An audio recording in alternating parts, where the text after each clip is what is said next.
Gracias por venir a esta sesión que ya nos acercamos al final, ¿no? de nuestro seminario de lectura.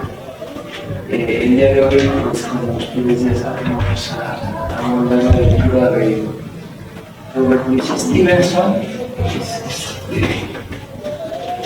es un escritor británico del siglo XIX, pues era un gran escritor, un gran lector también. Escribió novelas de aventuras, bueno, eran reconocidos por La Isla del Tesoro, ¿no? Pero tiene muchas otras, ¿no? Las noches árabes,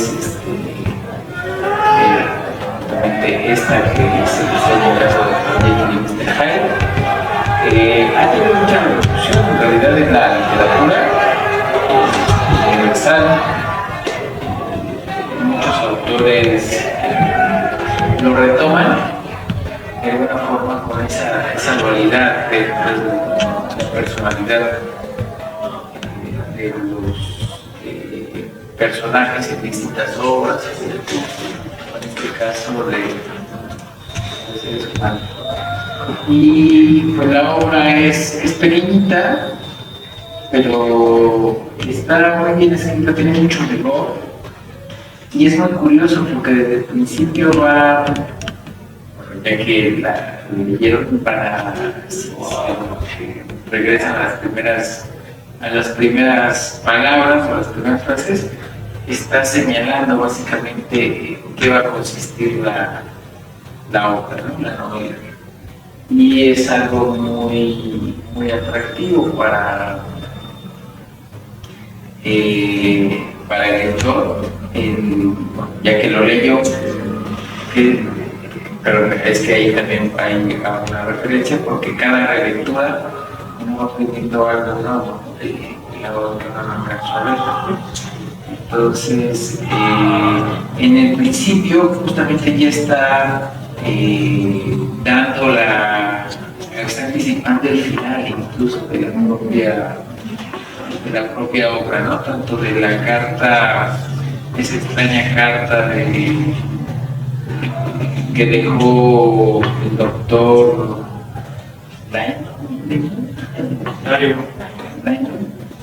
y la propia confesión, ¿no? De Henry Jekyll. Entonces ahí se va plasmando ya en esa confesión. Vemos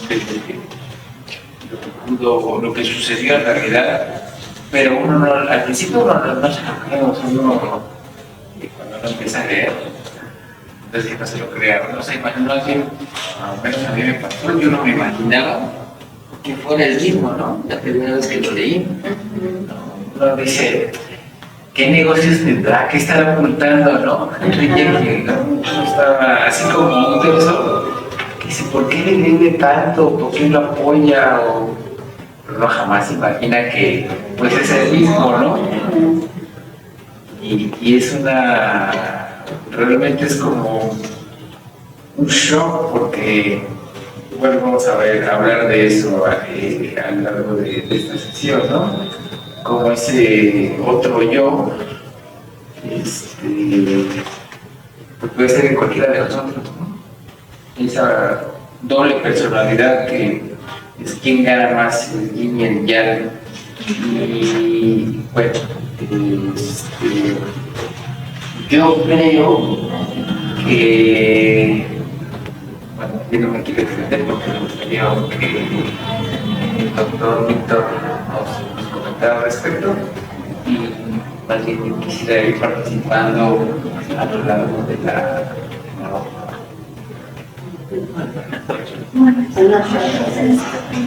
¿Vienen a nuestros seminarios de lectura? Sí.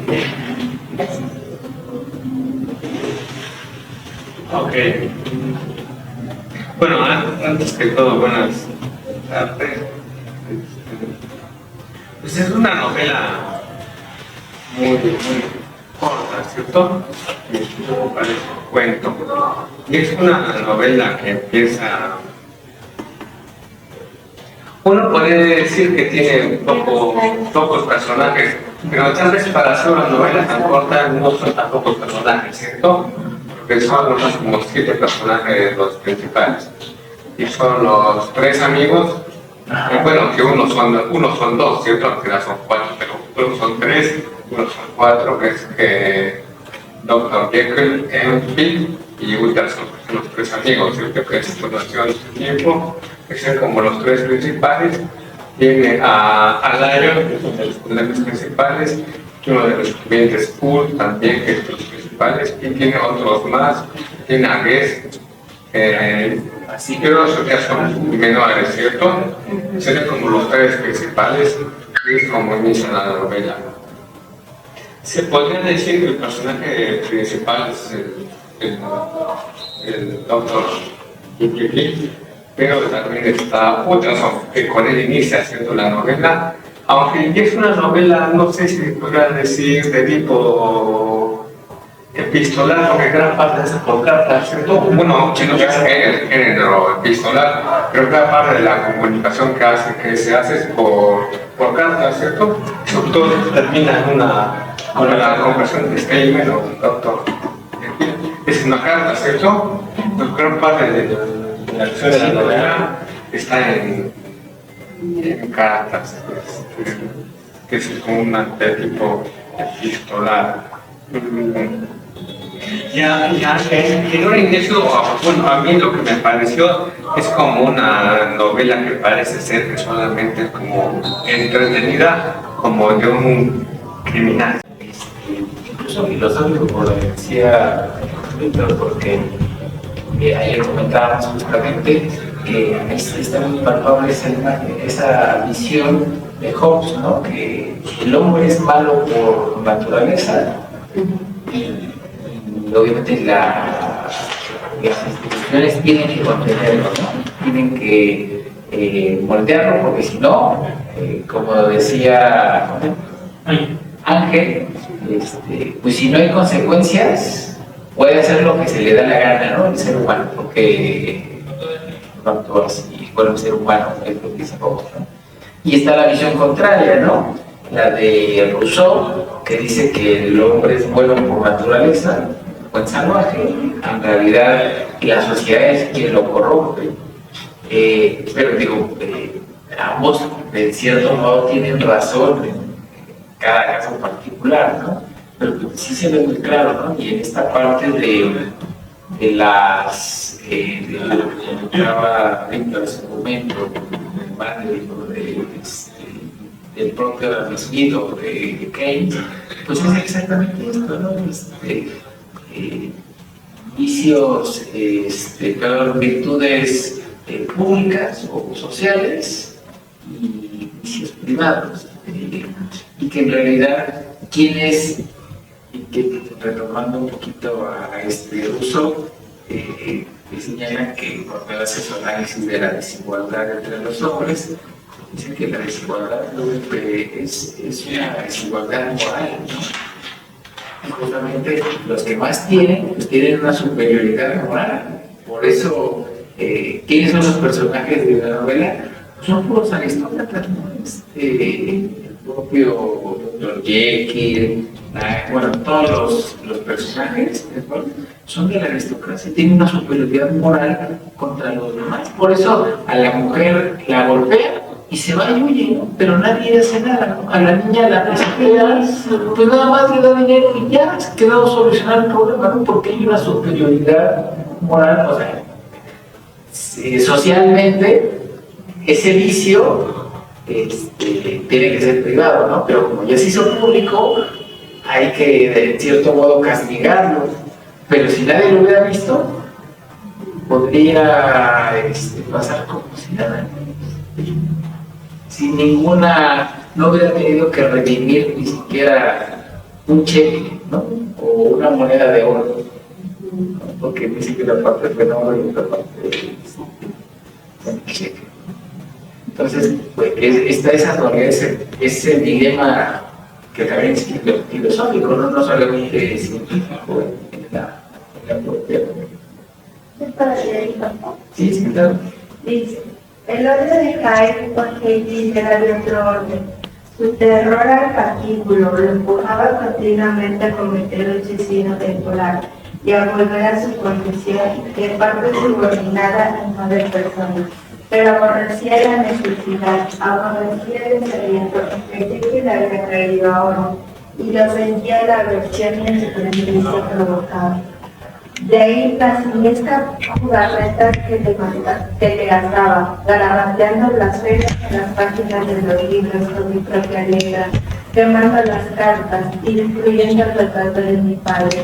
Y el efecto de no haber sido por su miedo a morir, hace tiempo que se había destruido a sí mismo por tratar de arrastrar una vida a la destrucción. Pero su amor a la vida es asombroso, y aún diría más. Yo, que me pongo enfermo y siento escalofríos solo de pensar en él. Cuando recuerdo lo abyecto y apasionado que es ese apego suyo a la vida, y me doy cuenta de hasta qué punto reacciono al poder, el poder que tengo sobre él de eliminarlo mediante el suicidio, compruebo que en el fondo lo compadezco. Es inútil prolongar esta descripción y de veras me faltaba tiempo para ello. Basta con decir que nadie ha sufrido nunca semejantes tormentos, y sin embargo la costumbre de llevarlos me ha proporcionado no alivio, desde luego, sino una cierta insensibilidad en el alma, una cierta conformidad con la desesperación, y mi castigo podría haberse prolongado durante años, a no ser con la última calamidad que acaba de acontecer y que finalmente me ha despojado de mi propio rostro y naturaleza. Este párrafo se me hizo muy interesante porque al final de cuentas es como es tanta la lucha consigo mismo, porque te lo describe como él, ¿no? Pero es él mismo, ¿no? O sea, es él mismo yo que tiene tanta esta necesidad de querer ser otra persona, pero a la vez sabe que es incorrecto, que se odia a sí mismo, porque se odia a él, que sí, pero es él mismo, ¿no? Él se quiere matar, yo me quiero matar, pero a la vez quiero vivir. O sea, esta lucha es como, a mí se me hace como muy interesante porque es como esta parte psicológica que a veces pienso en los mexicanos, qué es lo correcto, qué es no lo correcto, quiero hacer esto pero no puedo, y ese tormenta, ¿no? Que vive y que se vida Sí, claro. Ayer comentábamos yo que nos recuerda mucho a Rambo, el poeta, su carta del cliente, donde dice yo es otro. Está escribiendo, cuando él se pone a escribir, otro es el que escribe, es igual, ¿no? Yo es otro, dice es otro, y Jaime Jake, ¿no? En ese momento, en ese debate, es otro el que está, no es Jake sino yo, ¿no? Sino que es otro el que está en ese debate, ¿no? El que está debatiendo conmigo, que podría ser mi otro yo, pero no dice mi otro yo, sino es otro la otra edad. Lo que sí que es como Freud, en su yo, el yo y los pasajes del yo, que, o sea, tú mismo eres el que hay otro que eres tú, y ese que mismo es el que te retribuye, pero en realidad eres tú mismo. Ándale. Esos actos fallidos. Es un pequeño ensayo, como de 8 páginas. La parte última también es muy bella. Vamos a seguir no sé si alguien nos quiere leer más. Cualquier otra parte. Yo, dice, en resumen, la muerte en el extraño caso del doctor Kerle y Mr. Hyde es un evento complejo que representa la culminación de la lucha interna protagonista, una liberación del conflicto y un castigo por sus ambiciones. descontroladas, además de tener un impacto significativo en aquello que lo rodea.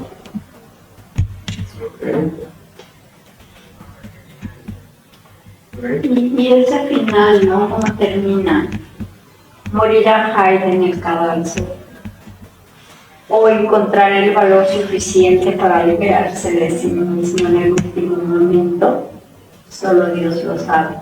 Me trae sin cuidado. Yo muero en este preciso instante y lo que venga después concierne a otro, no a mí. Aquí pues, mientras dejo a un lado la pluma y me dispongo a lacrar mi confesión, pongo fin a la vida del desdichado Henry Jekyll. Con la firma, ¿cierto? Sí. Ya, de comprensión. Sí, claro. Sí. Es mejor sí, que la clara. Parece que tenía todo y no tenía nada. Tuvo todo lo que vio, ¿no? Que también suelta una moraleja, ¿no? También dice que el mal hace que se pierda todo lo bueno, ¿no? Que incluso lo que decía el propio Sócrates, si no me equivoco, ¿no? Que decía, no, en Heráclito, ten cuidado con lo que decías porque tienes que pagar con real. O sea, que sí le pasó. ¿Se podría considerar, por ejemplo, al abogado como el que fue el que ganó la mejor parte porque pues a él que el testamento final? Ah, sí, claro. Sí, claro. Bueno, pero lo maneja como que si era su amigo y lo estimaba, ¿no? Sí. Que no le interesaban esos bienes.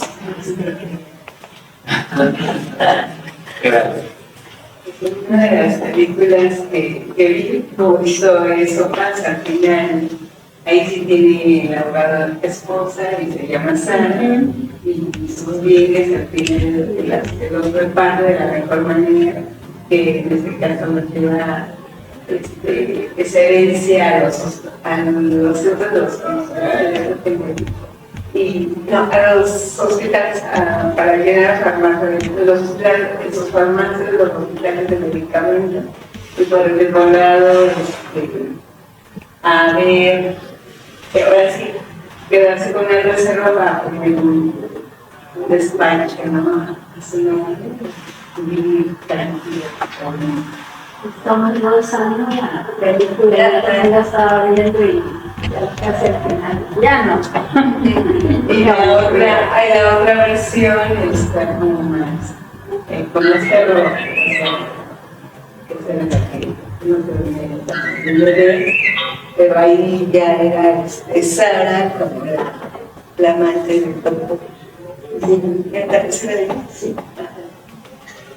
Sí, bueno, el doctor Víctor y yo estábamos pensando proyectar aquí una película del doctor Víctor la próxima semana, no hemos definido cuál, tenemos varias versiones. Hay una versión un poquito distinta que es, no sé si la conocen, con John Malkovich, ¿no? Y está Julia Roberts, que se llama El secreto de Mary Ray, que ahí cambia, ¿no? Porque en realidad es la sirvienta de Dr. Jekyll, que ella ve sus transformaciones. La película es buena, pero sí cambia bastante, ¿no? Hay otra creo que de los estudios universales, pues es para televisión. Hay las viejas, ¿no? Las de los años 40, 50, donde esa transformación pues sí la hacen muy simiesca, ¿no? Se transforma a Dr. Jekyll y le sale pelo, sí, como un sitio, ¿no? Muy salvaje. O bueno, parece no como un hombre lobo, pero sí se le ve así como que pelo, y tiene esos comportamientos como simiescos en realidad. Bueno, vamos a definir cuál podemos proyectar y pues, los invitamos.